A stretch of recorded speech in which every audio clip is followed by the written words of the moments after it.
คนหรือผีคือเฮ็ดจังสิบ่ดีเด้อล่ะหมดคำสิว่ายืนเบิ่งหน้าสุมเจ้าสู่วิตกันเขาก็มีเมียแล้วเจ้าก็มีอายอยู่เคียงทุกวันบนหน้าสันดานมันสิผิดเหตุของเด้อล่ะ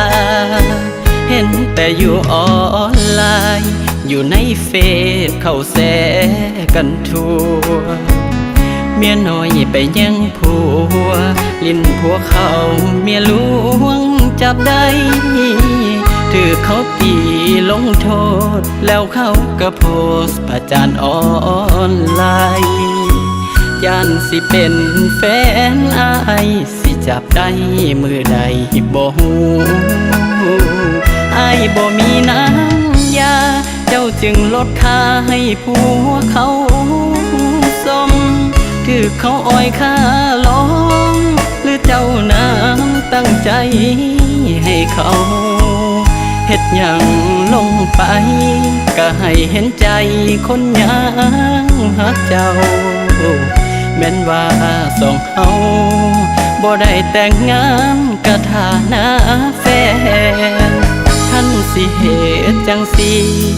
มาตกลงเลิกเป็นแฟนกันทั้งไผทางมัน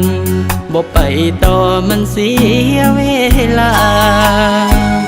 หากพี่น้องหูเขาสิสมน้ำหน้าหินทาบักบ่มีปัญญาหาเอาแฟนแม่นเมียน้อยเขา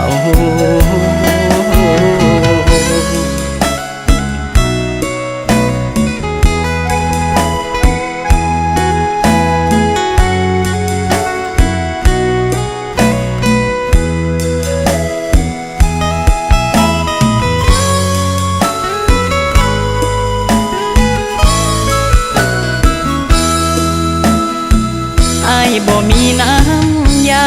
เจ้าจึงลดค่าให้ผัวเขาสมคือเขาอ้อยค่า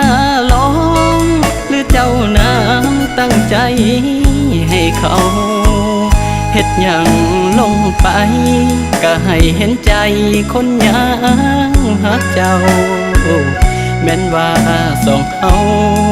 บ่ได้แต่งงานกะฐานะแฟนท่านสิเหตุจังสิมาตกลงเลิกเป็นแฟนกันทั้งไผทางมันบ่ไปต่อมันเสียเวลาหากพี่น้องหูเขาสิสมน้ำหน้าหินทาบักบ่มีปัญญาหาเอาแฟนแม่นเมียน้อยเขา